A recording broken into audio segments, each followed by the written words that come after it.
Bem, espero que todos vocês estejam bem. Hoje a gente vai começar, eu diria que, assim, é uma nova fase no curso, né? Que a gente vai mudar um pouco o tema, mas eu acho que é uma mudança de tema que tem a ver com o próprio desenvolvimento do programa, né? E, enfim, até mudei algumas coisas na ordem, né? Mas, enfim, só para recapitular aqui, né? A ideia hoje é o narrador do Benjamin.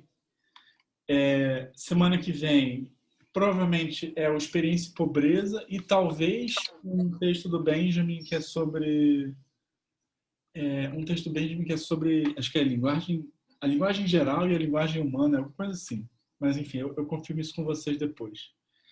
Depois, a gente vai ter digamos assim, uma semana que vou passar um trabalho de dois amigos meus e eles aceitaram vir conversar com a gente, né? E assim, na verdade, eu vou passar também para vocês, além disso, uns filmes do Farok, né? Do Harun Farok, porque na verdade esse texto é uma, digamos assim, mistura, né?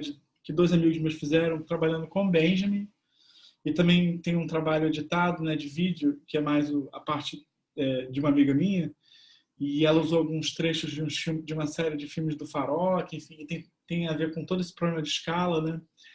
Então, vai ser essa semana o narrador, semana que vem a Experiência e Pobreza, e depois vai ser o filme da Luísa e do Gabriel, né? Que são esses meus amigos. Depois, a gente vai ler um pequeno livro do Sebald, que se chama Guerra Aérea, que eu resolvi incluir porque eu acho que ele leva adiante os problemas do Benjamin, né? Só que ele tematiza mais em termos de escala, e eu acho que ele tenta elaborar a dificuldade de representar certas questões, seja pelas questões morais, seja pelas questões de dificuldade de dar conta desse evento, né? Dos bombardeios que a Inglaterra fez na Alemanha, né?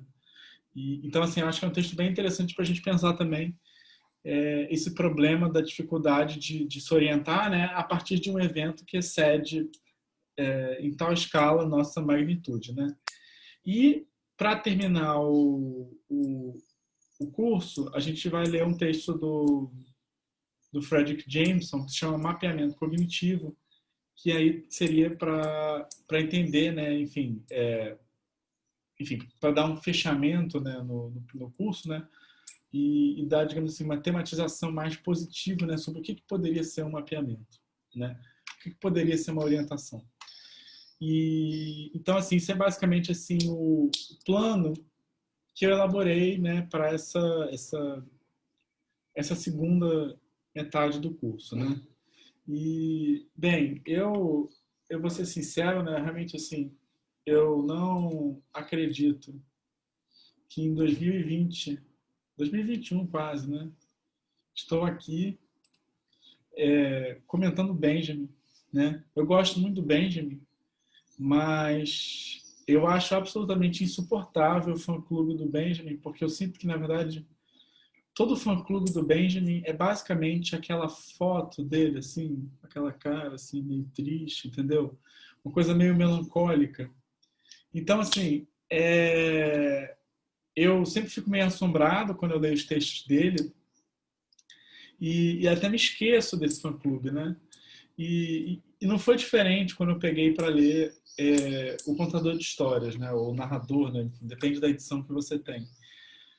Porque é um texto, assim, é, esquece digamos assim, né? A moldura do texto, né? Porque o texto basicamente assim é uma apreciação da obra do escritor russo Nikolai Leskov. E assim, o Leskov assim, é um autor interessante e tal, né? Enfim, eu lembro que eu até cheguei a ler algumas traduções dele. Acho que a editora 34 lançou. Ele é realmente bem interessante. Mas eu confesso que eu acho isso a coisa mais desinteressante do texto, porque eu acho que o que é interessante no texto do Benjamin é que essa diferença, né, entre a arte de narrar e a arte do romance, né, que é, digamos assim, uma oposição que percorre o texto dele, eu acho que isso toca muito nas nossas questões, né? Então, assim,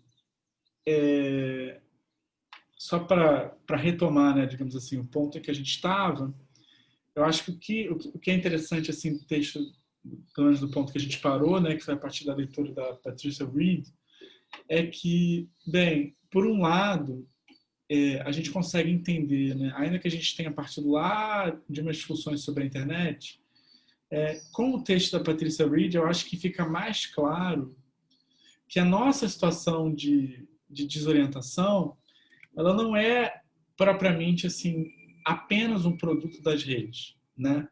E eu acho que o que é interessante na internet, né, até para não dizer que isso é apenas um caminho para ser abandonado, é que eu tenho a impressão que ele é um momento, né, as redes, em que o excesso de escalas é exposto de modo até caricatural, né?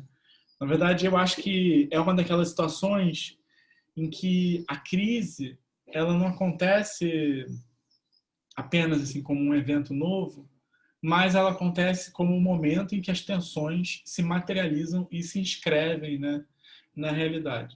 Então, assim, eu acho que, primeiro, né, a gente tem, pelo menos assim, um pouco mais de noção, né, de que o problema que a gente está lidando, né, tem a ver com esse excesso de escalas, né, e assim, e não apenas isso, como as soluções que a gente dá para esse problema, elas tendem a ser soluções que apagam as escalas, né? E eu acho que assim, esse apagar das escalas, ele pode ter dois efeitos. Um deles é um apagar que é irrelevante, né? Ou seja, se eu procuro generalizar o mundo para o meu ponto de vista, às vezes isso não faz diferença porque não tem nada do meu mundo, né, que afete as outras escalas. Então eu continuo agindo como se eu estivesse dentro do meu mundo, mas também nada acontece, né? Agora, o problema é que essa distorção de escalas, ela também pode ser nociva, né? Ela não é apenas benigna. E a gente vê, né, por exemplo, assim, a redução do mundo à escala do capitalismo, né, ou seja, de uma troca comercial que procura apenas acumular mais valor, ela é uma redução que acaba oprimindo, né, destruindo, apagando outros mundos, né? Então, assim, eu acho que o retorno ao Benjamin ele é interessante porque se a gente exclui, né, o ar de nostalgia, né, e eu acho que assim isso aí é sempre assim inevitável no Benjamin. Eu acho que o Benjamin assim ele circula entre uma percepção de que o mundo é para frente, né? Eu acho que ele encarna muito bem. Tem uma frase que eu acho que está no 18 de Brumário do Marx, que ele fala sobre como a poesia do comunismo está no futuro, alguma coisa assim. Enfim, só para dizer que eu acho que assim não é uma nostalgia, né, o marxismo. Eu acho que o Benjamin, com todo o apreço dele às vanguardas, à tecnologia, aos movimentos políticos e tal, enfim, ele é um autor que está voltado para o futuro. Mas eu acho que isso que é o que torna ele interessante, né? Ele é um autor que está voltado para o futuro, mas ele está voltado para o futuro sempre assim com um ar de pena, assim, né? Do tipo, sempre aquele ar assim, né? De o passado, né? Enfim, tem certos tesouros, tem certas práticas, tem certos modos de vida, né? Que são interessantes. Mas assim, uma coisa que eu acho interessante marcar sobre essa nostalgia do Benjamin, pelo menos como eu sinto, né? Não sou um especialista em Benjamin, é que é uma nostalgia que só faz sentido se você não quiser efetivamente recuar para o passado. Porque eu acho que o Benjamin não é conservador, né? ele é um pensador que está procurando, enfim, pensar as formas novas de um novo tempo, né? Então, assim, eu acho que o Benjamin ele tem uma certa ambiguidade, né? Que é interessante, mas não apenas isso, né? Eu acho que isso é uma coisa que eu tenho pensado até por causa, enfim, motivado por algumas conversas com o Gabriel e com a Luísa, que são os meus amigos que vão apresentar que eu vou mostrar o vídeo para vocês daqui a 2 encontros, mas realmente assim comecei a ver o Benjamin como alguém que todos os problemas dele envolvem também a modernidade com o excesso de escalas. E assim, eu acho que isso faz muito sentido se a gente lembra que uma das principais figuras da obra do Benjamin é a cidade moderna. E a cidade moderna eu acho que é justamente um espaço onde você não habita plenamente, né? Eu não sei o que é essa experiência. Eu imagino que talvez quem mora no interior e venha para uma cidade grande, é porque eu sempre morei no Rio, tá? Então eu não tenho a menor ideia do que significa. Na verdade, eu tenho até medo de morar em cidade pequena. Mas, assim, é, eu acho que o que o Benjamin capta, né, é justamente como o espaço da cidade, ele é, em suma, um espaço em que você não tem ela toda visível simultaneamente, né? Ainda mais se a gente pensa que a cidade burguesa, né, é uma cidade de vários proprietários e cada um faz questão de fechar sua porta, né? Então, assim, a própria circulação que você teria no espaço, ela fica limitada, né? Então, não é apenas que você tem um espaço que você não consegue circular porque ele é grande demais, mas mesmo nos espaços que você consegue circular, você não consegue, né? Então, assim, tanto que por isso que eu fico sentindo, assim, que quando rola alguma pessoa, assim, que... Eu não sei vocês, né? Mas eu sou absolutamente contra visitas não planejadas. Eu sou totalmente, assim, citadino nesse sentido.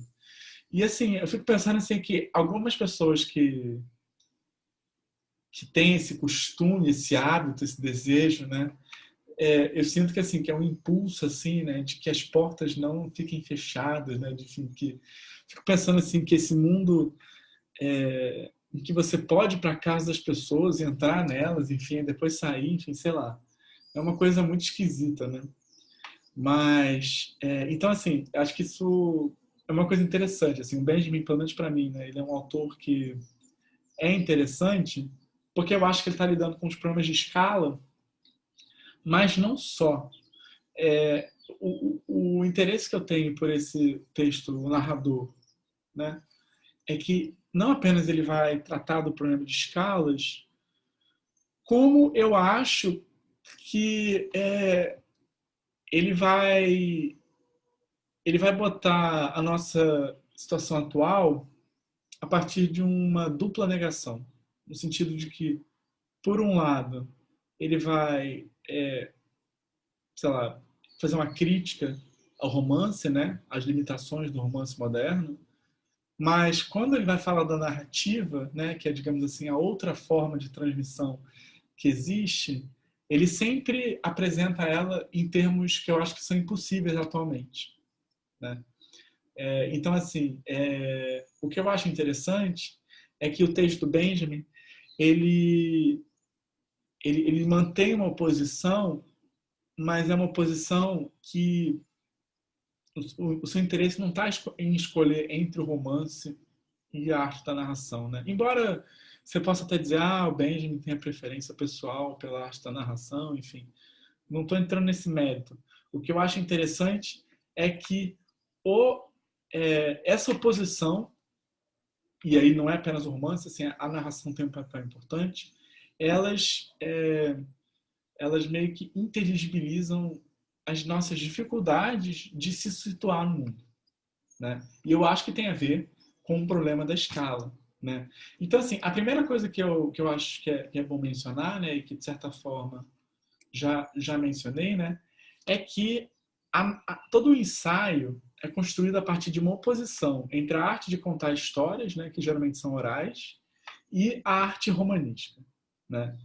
E assim, eu realmente assim, eu acho que o que o Benjamin chama de romance é tipo assim, é estreito demais, né? Eu acho que isso tem alguma coisa a ver com uma tradição de leituras de romance que tem o Lukács, né, que ele tinha escrito Teoria do Romance, então assim, acho que tem uma relação com isso. Tem uma relação com a imagem clássica do romance burguês do século XIX, que seria um romance Balzac, totalizando a sociedade, enfim. Eu acho que tem um pouco a ver com isso, né? Eu acho que certamente não esgota o que eu entendo por romance, né? Na verdade, eu acho que inclusive o romance moderno, e quando eu falo romance moderno aqui, né? Quando eu falo romance moderno, eu estou falando do 19. Mas agora, né?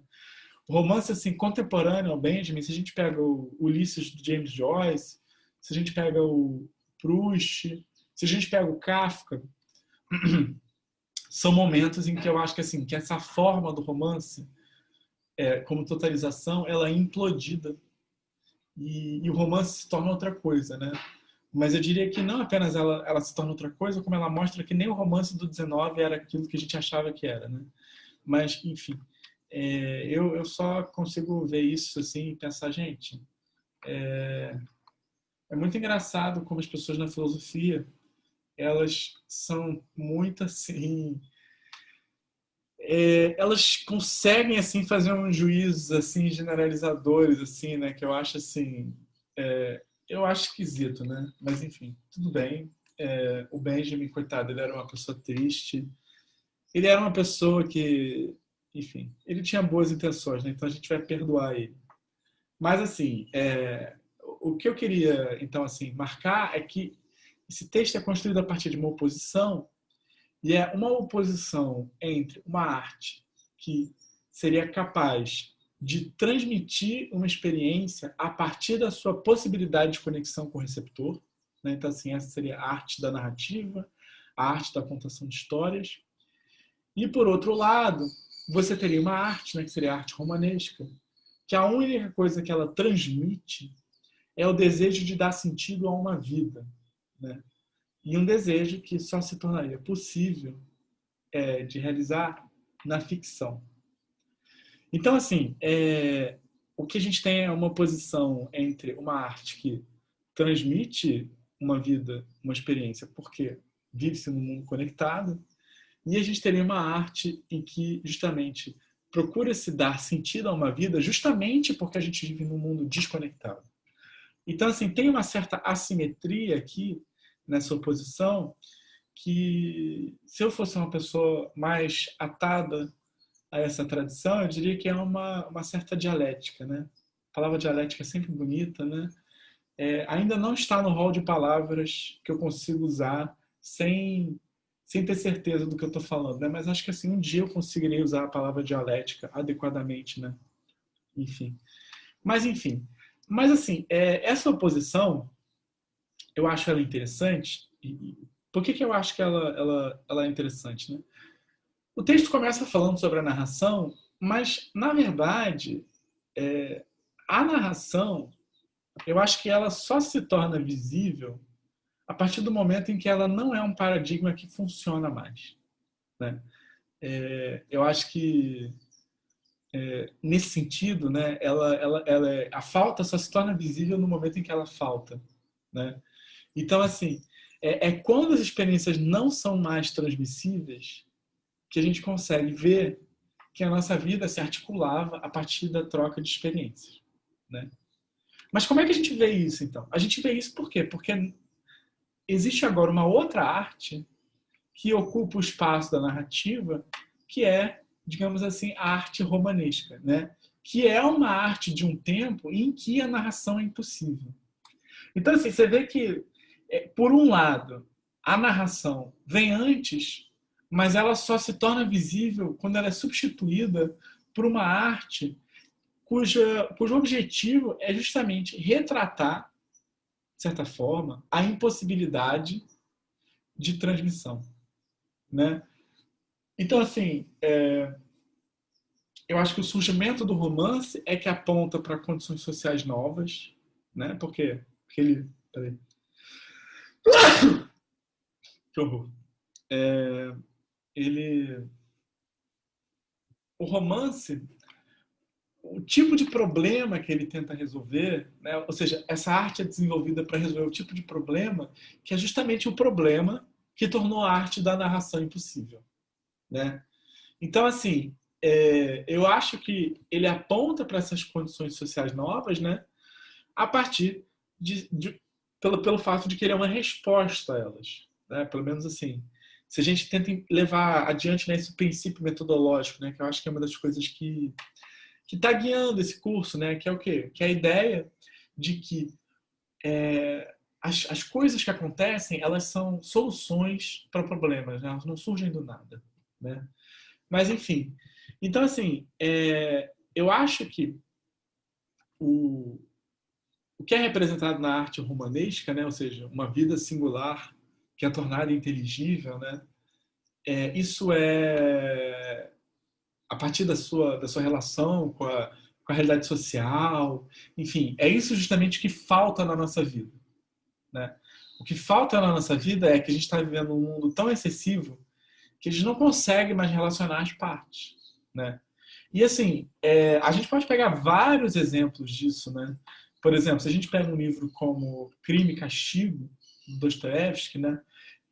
O que é esse livro, se não uma espécie de tentativa de situação existencial dos personagens nesse mundo infinito que a São Petersburgo do século XIX, né? Enfim, que você tem mil relações e que a gente é achatado a um nada, né? E aí a forma do personagem se situar, né? Ele tentar fazer um crime, mas aí ele fracassa, né? Por quê? Porque ele não é um grande homem. Enfim, você tem ali o esforço de tentar dar um sentido para a vida, né? E é aquela coisa clássica, né? Eu acho que tem certos clichês que eu acho que eles são clichês porque eles são verdades inescapáveis, né? Mas o que é dramatizado ali é a falta de sentido que cria um sentido na medida em que você responde a essa falta de sentido. Enfim, coisa completamente banal, né? Mas eu acho que o romance ele lida com isso, de certa forma, né?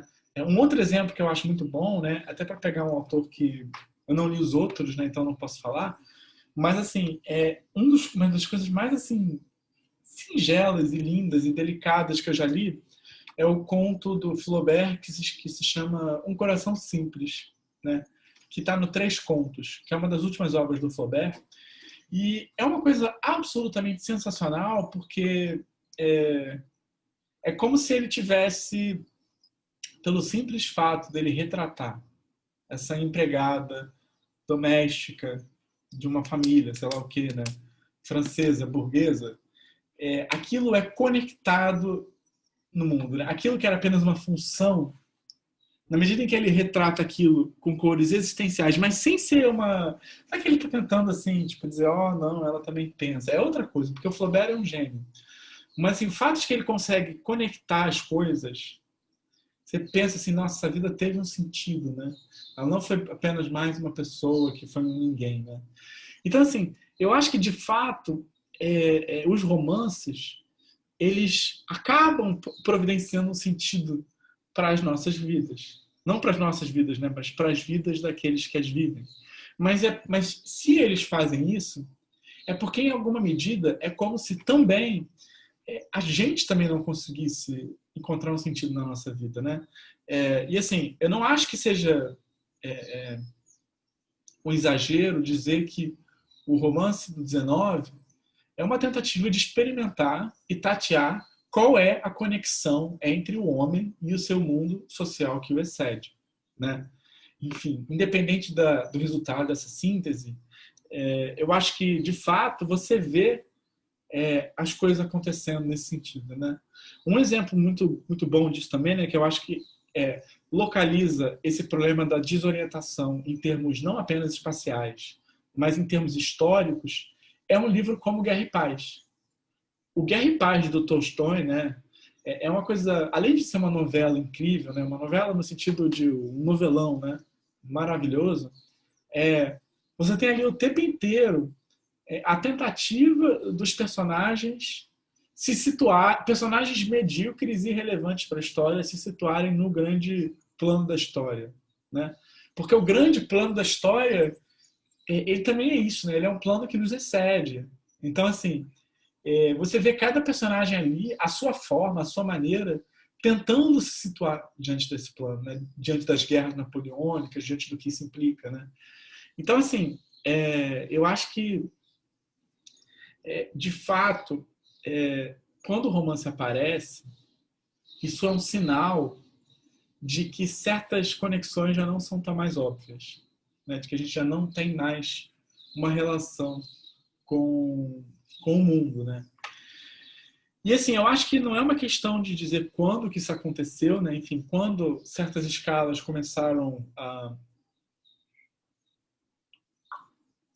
nos exceder, mas eu acho que dá para dizer de forma bem plana, né, chata, que no mínimo, desde que você tem o desenvolvimento do que a gente chama de um capitalismo global, acho que desde esse momento dá para dizer que a gente já está fora das nossas escalas. E a gente já está fora das nossas escalas por uma razão que eu acho que é bem simples, né? Que é o seguinte: a gente não é capaz de articular a nossa vida mais a partir do nosso mundo pequeno, né? Porque assim, o que é o capitalismo assim, em termos bem brutos?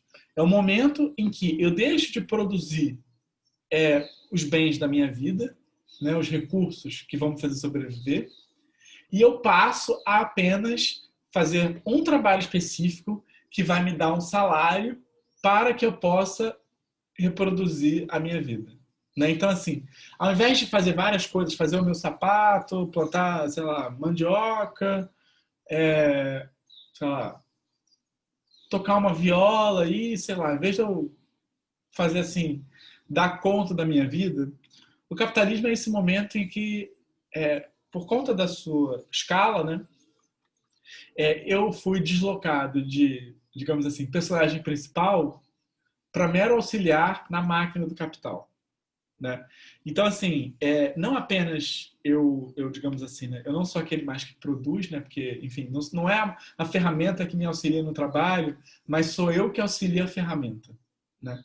Mas não apenas isso, como eu também sou apenas uma parte desse grande sistema na medida em que eu produzo apenas um produto. Né? Então, assim, eu não consigo mais explicar a minha vida. E a gente vê isso se a gente começa a se perguntar coisas do tipo assim, bem, de onde vem a comida que a gente come? Né? Como que ela chega até nós? Se a gente começa a se perguntar essas coisas, a gente vê que elas começam a sair rapidamente do nosso campo de visão. Né? Mas não apenas isso. Se a gente pensa em termos de estocagem de comida, circulação de bens, se a gente pensa também nos milhares de, sei lá, de navios que estão atravessando os oceanos, transportando as nossas encomendas dos Alibabas da vida, a gente vê que isso não pode ser compreendido e orquestrado por um ser humano do nosso ponto de vista. Então não é apenas que as coisas saem do nosso controle, da nossa vista, mas elas saem do nosso controle. Né? Então, assim, elas demandam articulações que estão para além do nosso ponto de vista. Então, assim, independente do capitalismo ter sido assim, o primeiro momento ou não, eu acho que isso não vem ao caso, ele já é um momento em que a nossa vida não é mais articulável. Né? Então, assim, o que é o romance nesse contexto? Eu gosto muito dessa frase do Levi-Strauss, né? Eu uso ela para tudo. Eu uso ela para definir a filosofia, mas eu acho que também dá para usar ela para definir os romances, nesse caso aqui. Mas, assim, o romance, ele é uma solução imaginária para um problema concreto, né? Porque essa frase está num livro de entrevistas que acho que se chama De Perto e de Longe, que é o Levi-Strauss sendo entrevistado pelo Didier Eribon. E ele vai perguntar assim, o que é um mito, Levi-Strauss? E o Levi-Strauss vai falar, o mito é uma solução imaginária para um problema concreto. E eu acho que essa fórmula, assim, essa fórmula, mais do que qualquer fórmula canônica do mito, mais do que duplas inversões, sei lá, eu acho que a coisa que mais fica para mim assim do Lévi-Strauss é essa capacidade de enxergar os elementos explicativos de uma sociedade como soluções para problemas concretos, né? E por que ele é uma solução imaginária para um problema concreto? Aqui eu já estou fazendo também uma brincadeira com um livro que eu não li, né? Mas que eu já li sobre, então tá tudo bem, né? Que é o Comunidades Imaginárias do Benedict Anderson, né? Eu li um artigo de 20 páginas do Paulo Arantes sobre esse livro, então eu me sinto legitimado para pontificar sobre ele. Mas assim, o Paulo Arantes ele faz uma leitura interessante desse livro, né? E num texto chamado Nacionalismo e Reflexão, que está no Zero à Esquerda. Mas enfim, basicamente, o que é a nação, né, moderna? A nação é uma comunidade imaginada, ou seja, não é uma comunidade real, no sentido de que as pessoas estão interpenetradas umas pelas outras, né? Ela é uma imaginação que surge diante de certas estruturas burocráticas, estatais, a questão dos jornais, enfim. Ela é uma simultaneidade imaginada, né? É a ideia de que várias pessoas no mesmo país estão lendo o mesmo jornal, né? Então, é uma comunidade que está na nossa cabeça, né? Então, assim, por que eu acho que é interessante assim, essa questão da nação e do romance, né? Porque, de fato, o romance, assim como a nação, né, é uma comunidade que tenta resolver a nossa desconexão, né, a partir de elementos imaginários. O romance também ele é uma solução imaginária na medida em que ele providenciaria uma conexão num plano que não é real, né, num plano que não é o nosso, né? Então, assim, de fato, né, esse mundo social ele excede a nossa capacidade de síntese, mas o Benjamin vai dizer, né, é que o romance ele faz a gente acreditar que é possível que nesse mundo a gente encontre um sentido, né? Então, assim, essa inteligibilização da realidade falsa, né, porque é no mundo fictício, é a solução do romance. Mas uma coisa que eu acho que é interessante marcar, né, e que está muito assim marginal assim no texto Benjamin, porque ele não chega a desenvolver, é que o romance, ainda mais se a gente compara com as tecnologias da narrativa, né, que são tecnologias orais, o romance ele é uma atividade escrita. Você lê um romance. Por que você lê um romance? Porque o romance é cheio de detalhes, falas, eventos, reflexões, assim, um zilhão de coisas e coisas que jamais alguém conseguiria lembrar se a pessoa estivesse recontando essa história, né? Ninguém conseguiria relembrar um livro como sei lá, que é, caralho, Crime e Castigo. Ninguém conseguiria relembrar. Mas as pessoas conseguem relembrar a Ilíada, né? Então, assim, o que você tem aí, eu acho, né? Primeiro, quando as pessoas relembram a Ilíada, elas não relembram a Ilíada necessariamente toda, né? Eu acho que isso aí é um elemento importante das transmissões orais, né? As transmissões orais, elas estão abertas à transformação, né? A Ilíada que a gente conhece é apenas a Ilíada que foi petrificada pela imprensa, né? Mas, assim, o romance, ele sequer seria lembrável, por quê? Porque é uma coleção de detalhes absolutamente irrelevantes, absolutamente desconectados. Fulano franziu os senhos. Tipo, como é que você vai lembrar o momento em que fulano franziu os senhos? Porque ele franze os senhos umas 7 vezes ao longo de um romance de 300 páginas, entendeu? Então, assim, uma coisa que eu acho interessante, né, é que se o romance consegue dar conta dessa totalidade, é porque o romance ele é também possível por conta de uma delegação da nossa memória à escrita, né? Então, assim, não apenas o romance ele é uma solução imaginária, como ele é uma solução técnica impossível para nós, né? Ele só consegue dar conta dessa totalidade na medida em que ele se desumaniza, ou que ele desumaniza a memória, né? Porque a gente não consegue manter simultaneamente visível todos os detalhes que tem no romance, né? A gente precisa acreditar que está lá. Tanto que a gente esquece, né? Quem é que não esquece? A gente esquece tudo, né? E assim, de novo, né? Eu acho que essa representação do romance não esgota os romances modernos, mas, ao mesmo tempo, né, eu acho que essa ideia de totalização não é à toa que a cidade está sempre presente nos romances modernos, está, né? Sempre intermediando as relações. E uma coisa que eu fiquei pensando, né, que é uma coisa que eu tenho pensado, né, é que se você olha esses romances do 19, sempre vai ter uma figura de um golpista. Sempre vai ter um fraudador. E o que é o fraudador? Eu acho que o fraudador ele é aquela pessoa que procura se aproveitar do fato de que a cidade é uma estrutura opaca, de que você não vê tudo, de que você não tem como ver tudo simultaneamente. Então, assim, o fraudador, eu acho que ele é alguém que opera entre as escalas, né?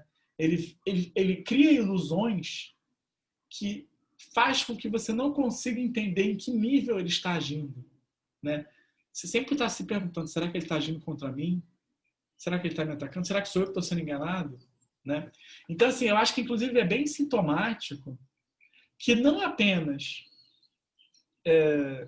os romances tenham a cidade como um elemento essencial, mas a figura do fraudador aparece como essencial. E, assim, só para religar com o problema do capitalismo, que tem a ver com essa escala, geralmente o fraudador, ainda mais se a gente pensa assim, aí se a gente vai da Europa para os Estados Unidos, para um Melville da vida, o fraudador é alguém que também está sempre tentando se aproveitar digamos assim, né, dos buracos ali nas relações do capital, né? Criar empresas falsas, criar falsos negócios que nunca existiram, mas fazer com que você ganhe. Enfim, o fraudador ele está sempre também jogando, né? Porque é aquele negócio, né? Se você vê uma pessoa, por isso que eu acho que as fraudes funcionam, né? A gente não tem acesso a nenhum CNPJ, né? A gente não lida com CNPJ, a gente lida com CPFs. Então, assim, quando a gente vê ali aquela pessoa ali que tem uma empresa, tipo aquele evento maravilhoso que é o Firefly, que era aquele evento que aconteceu que era uma festa numa ilha, sei lá o que, blá blá. Por que aquilo acontece? Por que a gente cai naquilo? Porque várias das crenças que a gente tem nas grandes empresas são pautadas daquela mesma forma, né? A gente vê que uma pessoa trabalha numa empresa que tem um escritório, né? A gente pensa, porra, quem é que contrataria um escritório se não tivesse um negócio ali para realmente acontecer? Quem é que toparia entrar nesse negócio se não tivesse algo que existisse, né?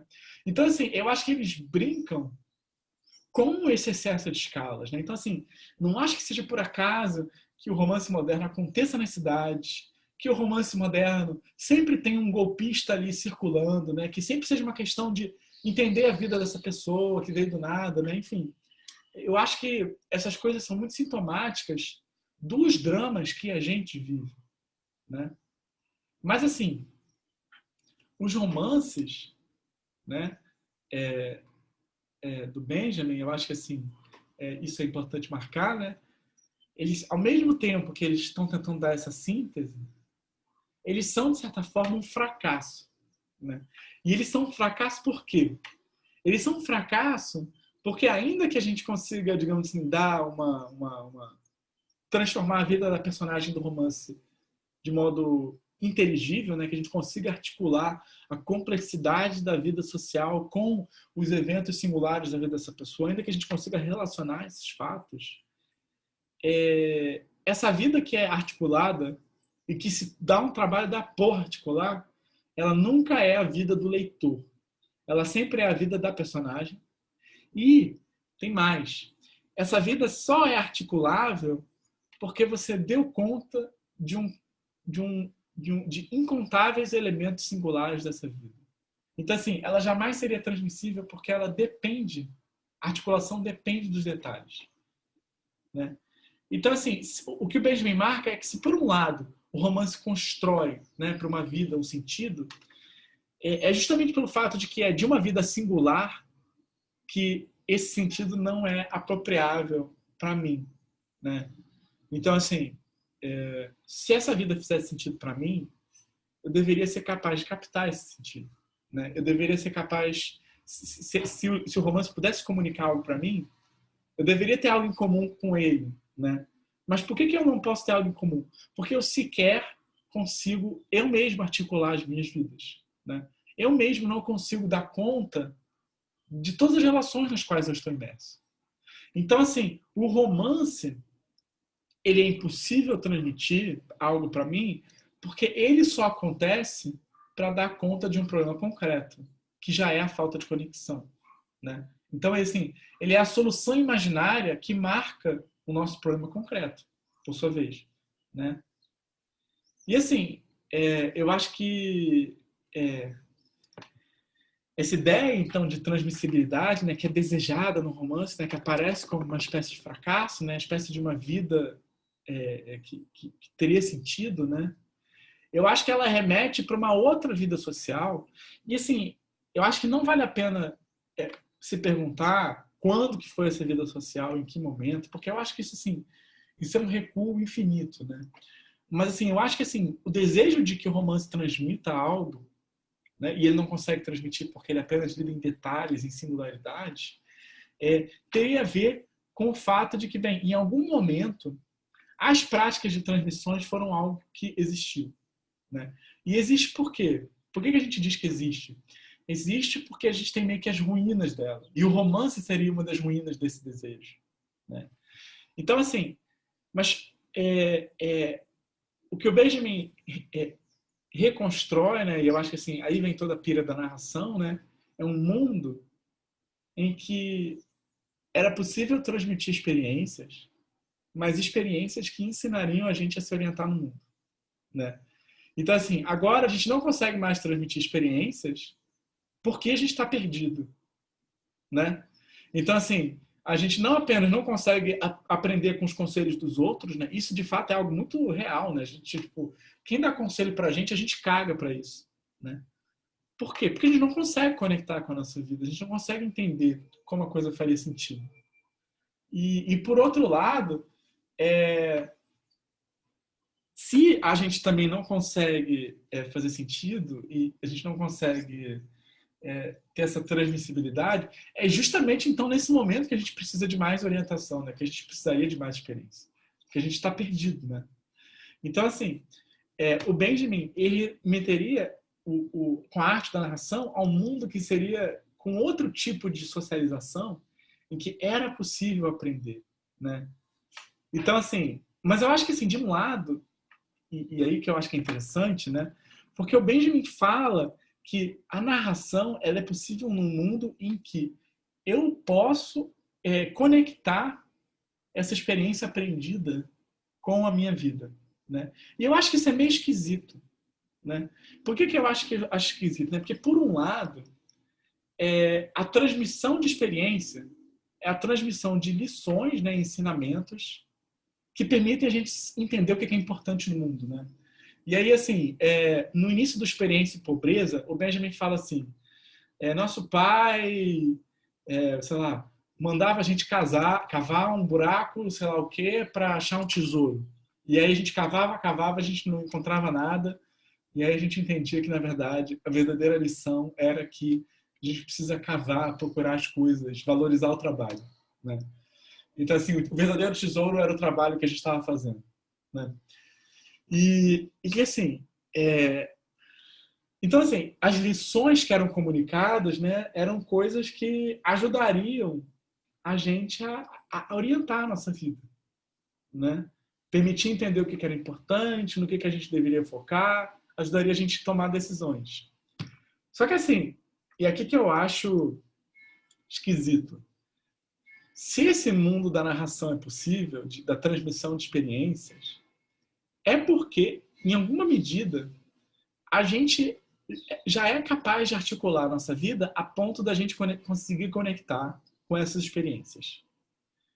Então, assim, as histórias só conseguem ser contadas se elas têm algo a ver com a nossa vida.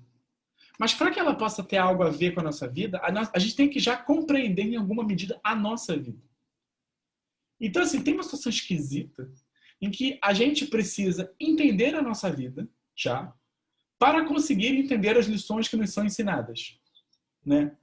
Então, assim, você tem uma orientação para alguém que já está nos trilhos. É uma coisa esquisita, Tipo, eu não sei, eu fiquei pensando nisso enquanto eu li o texto, eu falei, gente, essa descrição do Benjamin, não é que não faz sentido, né? Na verdade, eu acho que tem algo justamente aí, né? É que você tem um certo mundo circular, né?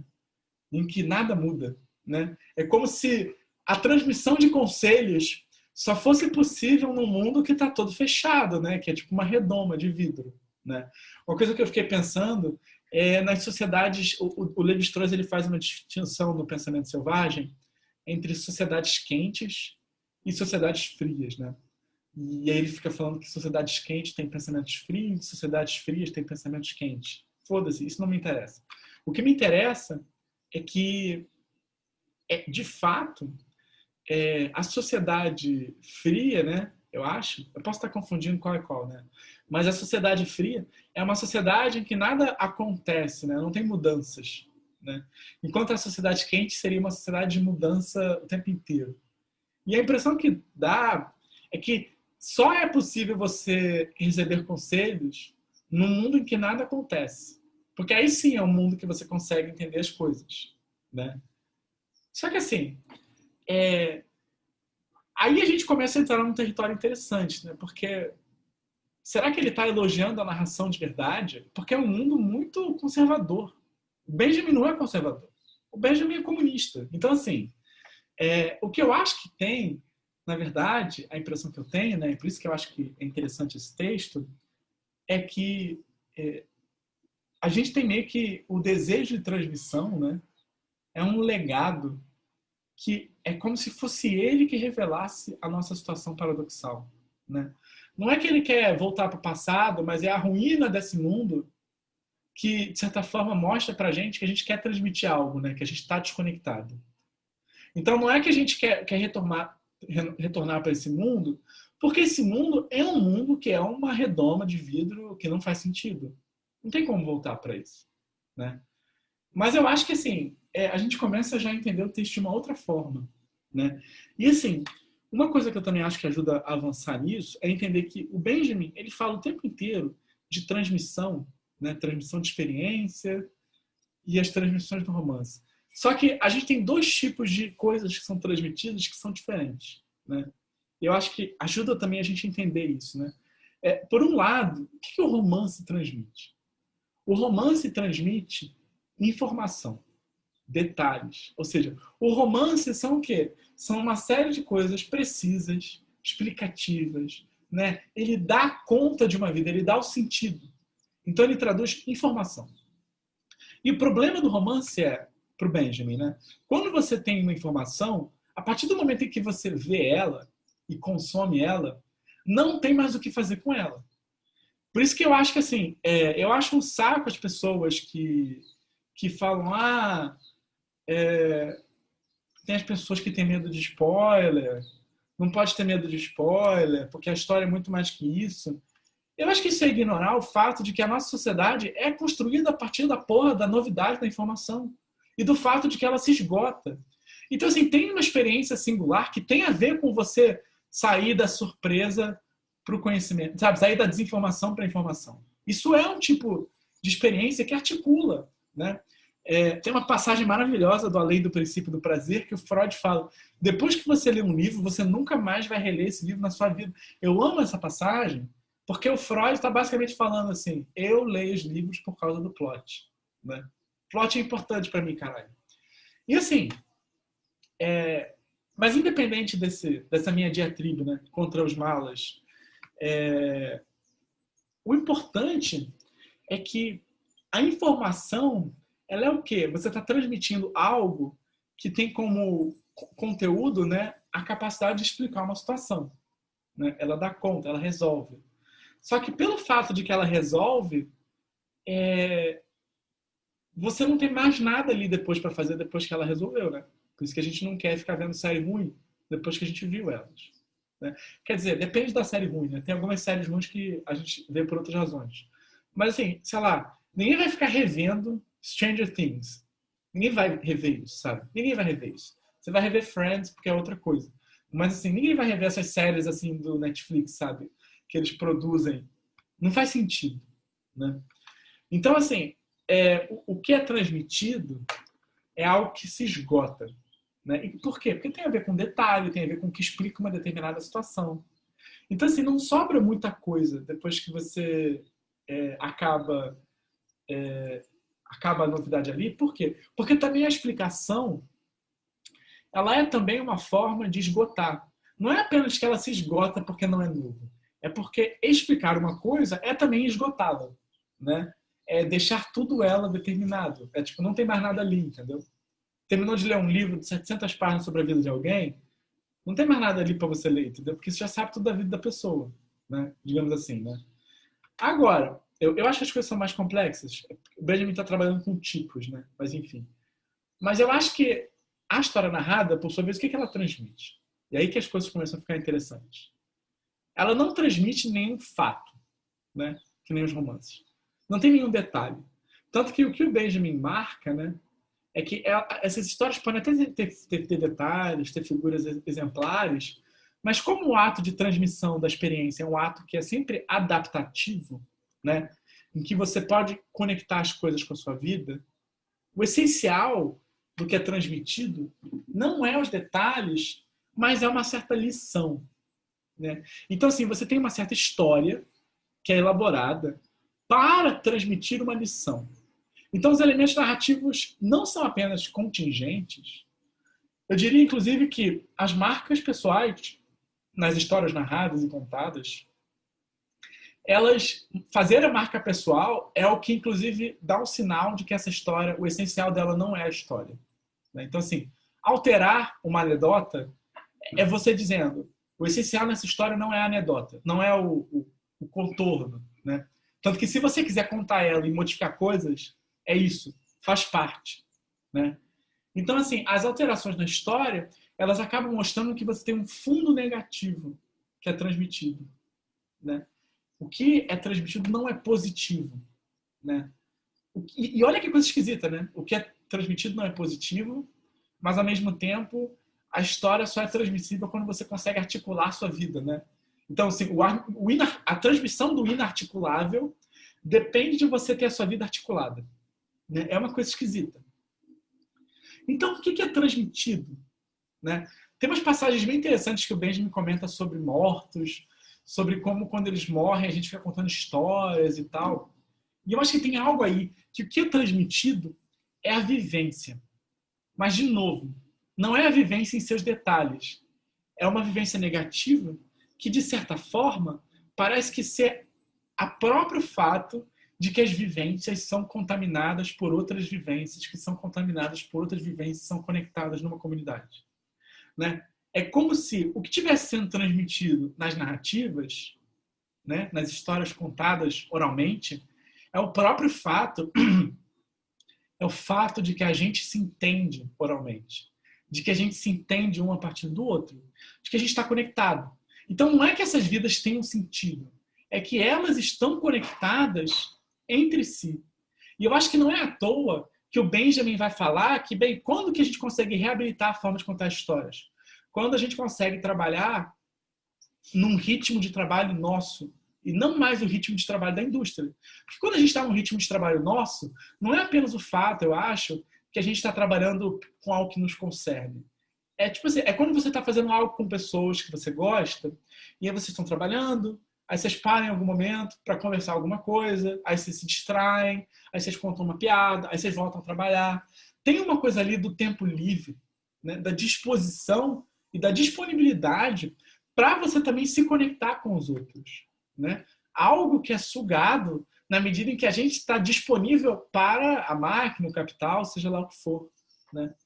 Então, assim, o que eu acho que é transmitido não é apenas assim lições, mas é uma lição assim que é a própria lição de que vivemos e habitamos uma vida que é entrelaçada, né? O que é uma coisa esquisita, né? Porque a sua vida é articulada, mas ela é articulada com a vida dos outros. Então, assim, ela é articulada em que medida, né? Isso começa a ficar tudo muito esquisito, né? A comunidade, né, é o que é transmitido. O fato de que se vive numa comunidade, de que se orienta a partir da comunidade. Então, assim, de novo, também a narração é um sintoma de algo, né? É um sintoma de que as pessoas estão entrelaçadas, né? Então, assim, eu acho que aquilo que é lembrado em cada transmissão é diferente, né? Tanto que o Benjamin vai até marcar isso, né? O romancista, ele imortaliza as memórias, né? Ele singulariza, petrifica. O contador de histórias, a única coisa que ele imortaliza é o próprio ato de contar histórias, né? Então, assim, ele lembra a maneira como a sua vida é orientada a partir do entorno, né? A partir dos sentidos que são compartilhados e circulam comunitariamente. Mas, assim, é aqui que eu acho que gira, né? É aqui que eu acho que torce o rabo da porca. Por quê?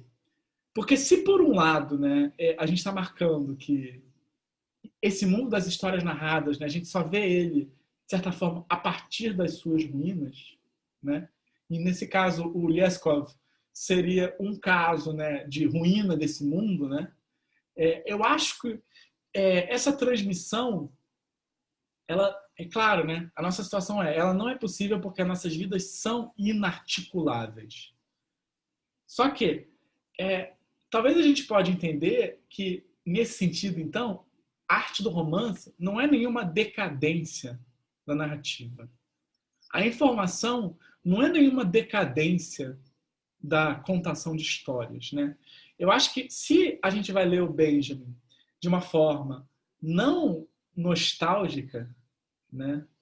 A gente tem que entender que a informação é a solução para um mundo em que a transmissão não está garantida, né? Ela é o que a gente faz, né? A nossa comunidade, digamos assim, né? Que a gente elabora num mundo em que a transmissão não está garantida, né? Então, assim, ela não é uma decadência, né? Mas a pergunta, então, que aparece, que eu acho que, assim, que já pré-encaminha, assim, né, para o próximo texto, né, que a gente vai ler, né, é se, de certa forma, isso não acaba também sendo a transmissão de um outro tipo de experiência, né, que seria a experiência da nossa pobreza, né? E não é à toa que o próximo texto é experiência e pobreza, né? Eu acho que se a experiência do Benjamin, a experiência transmitida não tem conteúdo, né? E o que a gente viu o que é transmitido, né? Que lições são essas? Não tem nenhum conteúdo, né? Se não tem nenhum conteúdo, o que é transmitido é a própria transmissibilidade, né? Então, assim, o romance, ele também transmite algo sobre a transmissibilidade, só que é a ausência de transmissibilidade, né? Ele transmite a própria pobreza, né? Para além dos detalhes da vida que é retratada, o que ele está sempre fazendo é transmitir um desejo impossível de você sintetizar o mundo moderno. Então, assim, o que está sendo transmitido é o quê? É o desamparo que a gente sente diante do excesso. O fato de que o mundo está para além das nossas escalas, né? Então, assim, a gente pode até dizer, e eu acho que isso que é interessante, que os romances conectam a gente com uma lição que também é negativa, né? Que é a experiência do desamparo. Porque o desamparo não é algo positivo, né? Falta algo, né? Eu não tenho um apoio. Não é algo positivo, né? Mas as próprias narrações também não transmitem algo de positivo, né? Então, assim, o que eu acho esquisito, e aí que eu acho que na verdade é misterioso, é que é o seguinte, né? A gente começou falando, a arte da narração ela se torna visível porque ela é superada pelo romance, que é uma arte que mostra que a narrativa não é mais possível. Mas, por outro lado, o romance faz a mesma coisa que a narrativa. Ele também produz e transmite uma experiência negativa que conecta a gente. Ele conecta a gente na nossa pobreza. Mas ele também conecta a gente de maneira negativa, né? Então, assim, ambas têm uma questão negativa, né? Só que eu acho que o problema é que eu acho esquisito, né? A gente está na mesma situação em termos estruturais. A gente é conectado de uma forma negativa que tem a ver com a própria transmissibilidade, né? Só que a questão tudo isso só se tornou visível por conta do excesso, né? É o excesso do nosso mundo, o excesso de escalas, o fato de que a gente não consegue mais representar ele, que tornou visível essa transmissão negativa da narração e essa transmissão negativa do romance. Então, assim, é uma coisa esquisita, por quê? Porque o romance é o sinal de que há uma fissura, né, entre o antes e o depois, né? Mas, ao mesmo tempo, o que ele mostra é uma coisa igual, né? digamos assim, é uma coisa que opera em termos estruturais de modo muito parecido, né? O romance é apenas uma experiência empobrecida, né? A transmissão da pobreza da experiência, né? Então, assim, é esquisito, porque eu acho que de alguma forma isso acaba também performando a nossa própria desorientação produzida pelo excesso, né? Porque a gente tem a certeza de que é uma fissura, de que algo mudou, de que o mundo não consegue mais se conter nas nossas narrativas, mas a gente sequer consegue deixar de maneira clara, entender de maneira clara como se diferencia o romance e a narrativa, né? Então, assim, não apenas, eu acho, a gente tem uma diferença no sentido de que a gente comunica a pobreza, né, no romance, a gente comunica a desconexão, mas, assim, a sua própria forma de se desconectar da narrativa é ela mesma confusa, é ela mesma de difícil localização, né? Você não consegue fazer uma marcação limpa, né? Então, assim, mais um sintoma, eu acho, dessa forma esquisita, né? E dessa dificuldade, né? Porque eu acho que, de fato, se você tivesse uma marcação simples entre romance e narrativa, seria muito fácil. Você teria um ponto de demarcação. Mas acho que justamente o fato de que é tudo em termos negativos mostra que há um excesso que até nesse ponto a gente fica desorientado, né? Enfim, gente, então assim, só para vou terminar aqui, né, a parte, digamos assim, expositiva, né, a gente pode conversar, mas só para marcar, né, para quem for acompanhar isso em vídeo, em casa, né, que no próximo encontro, com certeza leia uma Experiência e Pobreza, né, um texto bem curtinho, eu vou mandar o, o, o documento, né, e possivelmente também o Linguagem Humana e Linguagem Divina, né? Mas isso eu não tenho muita certeza. Mas enfim, mas definitivamente a Experiência em Pobreza, tá certo? Enfim, eu vou parar de gravar aqui e a gente pode conversar.